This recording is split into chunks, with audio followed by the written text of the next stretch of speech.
There are times when the body is present but something inside remains on guard. Shoulders tense, breathing short, mind always ready to defend itself against something that he doesn't even know how to name, as if life were constantly asking for passage. And we, in fear, keep the door ajar. Observe nature for a moment. The mountain does not contract when the wind blows. The lake doesn't argue with the rain. The tree does not harden when winter arrives. There is a silent wisdom in them. Nothing needs to be fought to be crossed. And then a gentle, almost disconcerting question arises. How much of your resistance is actually necessary, and how much is just habit? From an early age, we learn to protect ourselves. We create invisible walls, rigid opinions, automatic responses. We call this strength, but deep down, it's often just fear dressed in armor. The curious thing is that the more we resist, the more tired we become. The more we try to control each step, the more life seems to slip between the fingers. There is a deep tiredness that does not come from excessive physical effort. It comes from constantly trying to keep everything under control. In the silence of the ancient forests, this attempt does not exist. The invisible acts without asking permission. Water finds its way even when there is no apparent space. The sacred does not force, it invites. Maybe you are here because you feel this way. A discreet intuition that there is another way to live. A less harsh, less defensive way, more in line with the natural rhythm of things.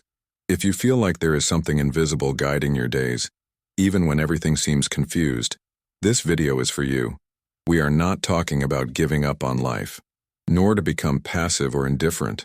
We are talking about something much more subtle, the exact moment when resistance drops and something inside us finally listens. There are words that don't attack, they don't confront, they do not require agreement. They simply pass by, like a breeze passing through an enclosed space and, without no effort, changes the entire air. Along this journey, you will realize that it is not the force that transforms, but the absence of tension. It's not control that calms, but the alignment. Take a deep breath. Let this moment be just that, an instant. No defense, no rush, without needing to prove anything. Stay with me. Maybe, in the end, you'll discover that what you've always tried to win was never an enemy. There is a movement that happens before thought, before choosing, even before the emotion gained a name. It is a silent, almost imperceptible movement that permeates everything that lives. He doesn't push, doesn't explain. It is not imposed. Still, nothing escapes your reach. In nature, this principle is evident. The water doesn't ask if it can move forward. It simply does. When he finds a rock, he doesn't face it. Don't try to beat her. It remains, goes around, flows, and continues to be water. Time, what seemed solid, transforms. Not by attack, but by constancy. Human beings, however, have learned to interrupt this flow. We create fixed ideas about who we are, about what the world should be, about how things need to happen. And without realizing it, we start to live in opposition to the natural movement of life. When something goes beyond expectations, we become tense. When something challenges us, we harden. When something doesn't obey, we resist. But the invisible never comes into conflict. It acts before stiffness forms, before fear organizes, before the mind builds its defenses. There is an intelligence that does not scream. She whispers. And precisely for this reason, it can only be perceived when the internal noise decreases. Watch the wind. It carries no personal intent. Don't choose sides. Don't try to convince the leaf to fall. Still, everything that is light responds to its passage, not because it was forced, but because it was available. This is how the invisible principle that permeates existence also works. He does not seek to convince anyone. It does not require faith. It doesn't depend on belief. It only manifests where there is space. And here lies an essential detail. Resistance does not block the world. It blocks listening. When we are tense, everything seems like a threat. When we are rigid, everything feels like an attack. But when something within us relaxes, even for a brief moment, we realize that the life wasn't trying to hurt us. She was trying to get through. This principle does not belong to temples or books. It reveals itself in the simplest everyday life. The moment you stop responding automatically, The moment you observe without judging. In the pause between one breath and another. That's where something aligns. Not because you made an effort, but because he stopped offering resistance. Maybe that's why certain presences calm down without saying a word. Certain places transform us without explanation. Certain phrases cut through defenses that years of arguments have never managed to touch. They don't push, they don't compete. They just enter where there is still space. And when that happens, something inside us recognizes, not as a new idea but as an old memory. As if the body said in silence, "Ah, so it was like that." In the next step of this journey, we will look more carefully at what prevents you from feeling this movement, the resistance, not as an enemy, but as a sign that something within us has learned to defend itself too much. Resistance does not come out of nowhere.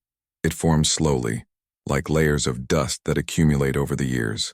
Every undigested disappointment, every silenced fear, every situation in which we feel that we needed to protect ourselves, all of this hardens something inside. Over time, this rigidity starts to look like identity. That's the way I am. I don't trust. I need to be sure. And what started as protection becomes prison. Modern human beings live in a state of continuous alert. Even when there is no real danger, the body behaves as if there were. The mind anticipates losses. The heart closes before being touched. We call it caution, but often it's just built-up resistance. In nature, rigidity is always a sign of imminent rupture. The branch that does not yield to the wind breaks. The parched earth cracks under the sun. Standing water rots. Only what moves, what gives way, what adapts, remains alive. Still, we learn to admire toughness. We confuse rigidity with strength, control safely, tension with preparation. But the cost of this is high. Constant anxiety, deep tiredness, a diffuse feeling of always be against something. Notice how we react when life goes off script, when someone contradicts us, when something doesn't happen in the expected time, when the unexpected knocks on the door. The body contracts, breathing shortens, the mind races to defend itself, explain, justify, attack, or escape. This reaction happens even before consciousness. It's automatic. It's old. It is learned. At some point in life, resistance seemed necessary. Maybe it was. But the problem is not resistance itself, is to continue using the same armor in battles that no longer exist. Life changes. We change. But resistance, when not questioned, continues to operate as if the world was still the same as before. There is a silent paradox here. The more we try to control, the less control we feel we have. The more we try to predict everything, the more insecure we become. Because the flow of existence does not respond to rigidity. He gets around it, escape, move on, and then we feel excluded from the movement of life itself, as if everything were happening out there while we watch from inside an emotional fortress. But resistance is not a moral error. It doesn't need to be fought. She's just a sign, a request for rest, a request for softness. Behind all the rigidity, there is something tired of fighting, something he learned that relaxing was dangerous, something that forgot what it's like to trust without guarantees. The good news is that none of this needs to be forced to change. Resistance does not dissolve with confrontation. She falls when she realizes there is no attack, when there is no requirement, when something approaches without trying to invade. This is why certain words go straight through, while others hit and return. It's not the content, it's the way they arrive. In the next point of the journey, we will touch exactly on this delicate moment, the moment when the defense drops on its own, not because she was convinced, but because she finally felt safe enough to rest. There is a very specific moment when resistance drops. It's not when someone proves you wrong. It's not when the mind finally gets it. It's before that, long before. It's the moment when something stops pushing. Most words try to force their way in. They explain too much, argue too much, demand agreement, and every demand awakens defense. The mind closes not because it disagrees, but because it feels invaded. But there are words that don't move forward. They just sit there, like a smooth stone at the bottom of a river. Water doesn't need to decide anything. It just passes. On the spiritual path lived through nature, this has always been known. The invisible was never something to be imposed. It reveals itself when it finds space, and space only emerges when resistance rests. That's why there is a short sentence. Just 4 words. None of them order. None of them confront. None of them ask you to change. Still, when heard at the right moment, something gives way inside. The sentence is this: leave it as it is. Nothing more. No built-in promises. No veiled threats. No effort required. Leave it. Don't hold back. Don't push. Don't fix it. How are you? Not how it should be. Not how you would like. Not like it was before. The mind finds this strange, because she was trained to act, correct, intervene. But the body understands immediately. When you hear these words, there is nothing to fight against. They don't say you're right. It's not even wrong. They do not invalidate your pain, nor do they try to resolve it. They just remove the friction. And when friction disappears, resistance no longer has a function. Notice the difference. It is not accepted. Accepting still requires an internal movement, a decision, a silent effort. It's not trust. Trust can be very difficult when someone has already been hurt a lot. Leave it as it is does not call for virtue. Just ask for a break. For a moment, you don't need to improve anything. You don't need to understand anything. It doesn't need to become anything. Water understands this deeply. When the riverbed changes, she doesn't protest. Do not attempt to restore the old route. It simply continues to be water and finds another way. This phrase works because it does not create opposition. And without opposition, the mind lets its guard down. The body releases its breath. The entire system enters a different state. It is at this point that something essential happens. Control relaxes. And when control relaxes, the flow reappears. If this idea resonates with you, it is a sign that something inside has already awakened. Not because you agreed with her, but because he felt the relief of not having to resist. Leave it as it is not advice for life. It is an invitation for this moment. And right now, you don't need to carry the world on your shoulders. You don't need to anticipate the next step. You don't need to defend yourself from what hasn't arrived yet. Just don't offer resistance to what's already here. In the next block, we will gently walk through this newly opened space, not to create a new technique, but to understand how life reorganizes itself when we stop tightening the invisible reins that never controlled anything. When the resistance drops, a smooth void appears. Not a frightening emptiness, but a space without tension. And that's precisely when many people rush to fill out again, with methods, with rules, with new controls disguised as discipline. But the path that opens here is different. Silent practice is not something you add to life. It is something that is removed. Too much interference. A habit of tightening what is already being supported by greater forces. Leave it as it is not practiced by doing. Practice not interrupting. In everyday life, this begins in almost imperceptible ways. When you feel an emotion arise and don't try to name it immediately. When you notice discomfort and don't rush to explain it. When you notice the impulse to react and allow an extra second of silence. That second changes everything. Not because it solves the problem, but because it returns natural movement to what was blocked. Imagine walking along a forest trail. If you insist on just looking at the floor, you will stumble. If you try to control each step, you lose your rhythm. But when the body takes over the walk, feet find the way alone. Silent practice is this, allowing something older than thought to take over again. When breathing, for example, not to control your breathing, but to stop interfering with her. The air has been going in and out since before you knew who it was. He doesn't need instructions. When listening to someone, not to answer better, but to listen without preparing the defense. When listening is true, tension finds no place to rest. When observing a problem, not to solve it immediately, but to see him as he is without pushing him away. Many situations transform on their own when they are not compressed. This practice does not require isolation or special rituals. It happens in the middle of ordinary life, in traffic, in a difficult conversation, waiting for a response that never arrives. This is where the impulse to control reveals itself, and this is where the invitation can be remembered.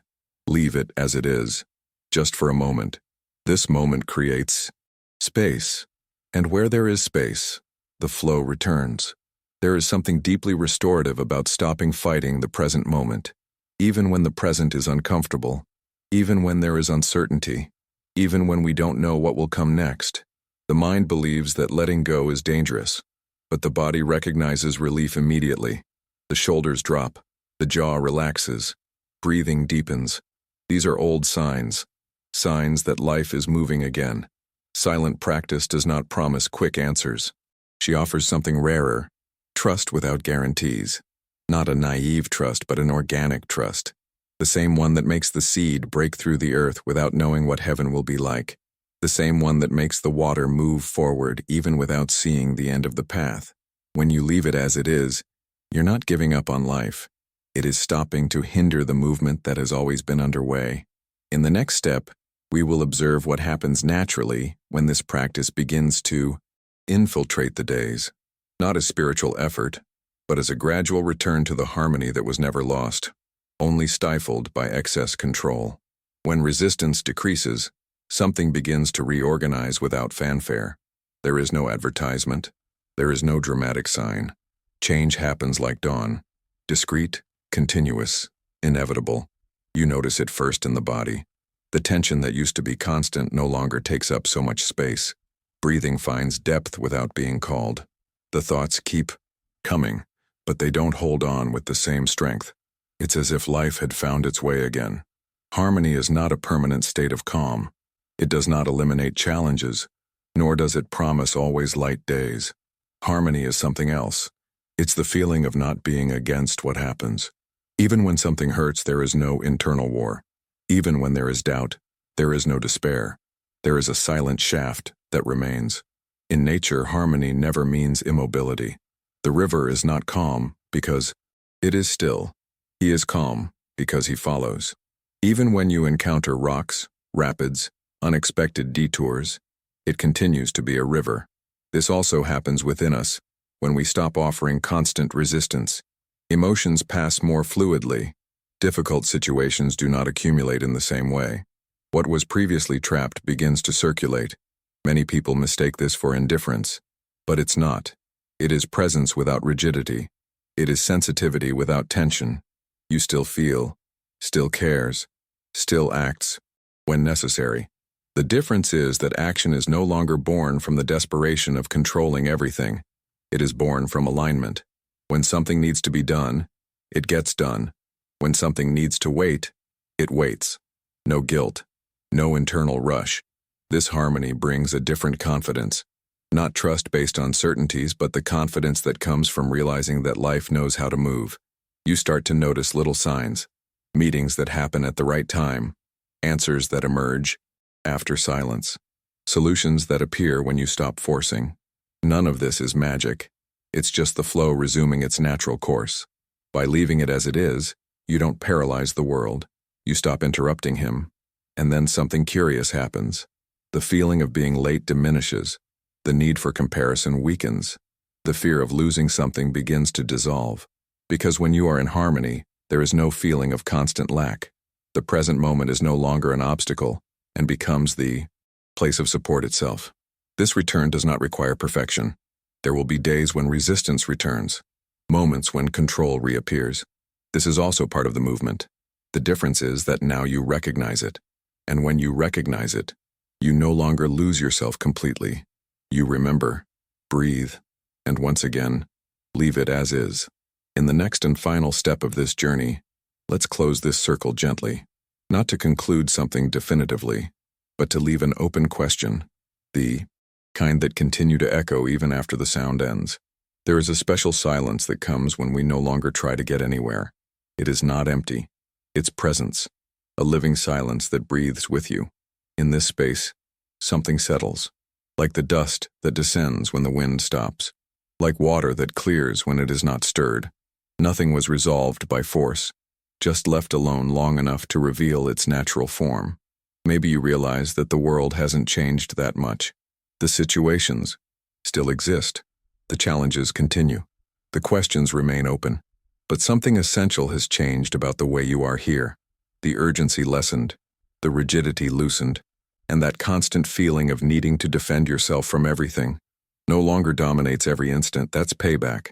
Not to a new place, but to something that was always there, before the excess effort, before the learned tension. Life does not require you to win it. She just asks for a ticket. When you leave it as it is, do not abandon the path. You get out of his way, and then, oddly enough, the path finds you. This is how the invisible acts.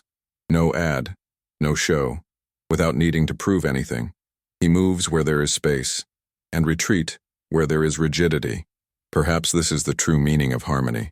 Not aligning the world with your expectations, but align yourself with the rhythm that is already in motion. The mountain doesn't run to get to the top. The river does not rush to reach the sea. Still, both run their course. And you also fulfill yours, not when force, but when you trust enough to keep walking without getting hard. If this journey has touched something in you, don't try to hold it. Let her follow her own path inside. Some ideas need silence to mature. Sign up and continue walking with us along the path of the soul. Here, we are not looking for ready-made answers, but spaces where the invisible can reveal itself without resistance. Before you leave, take only this with you. When life gets tough, when the mind wants to control, when fear calls for rigidity, remember not to do anything else. Just allow it. And perhaps at the most unexpected moment you realize that what you always called destiny, it wasn't a distant force deciding for you, but a constant whisper, ancient and silent, of the kami who walked beside you since long before you learned to resist.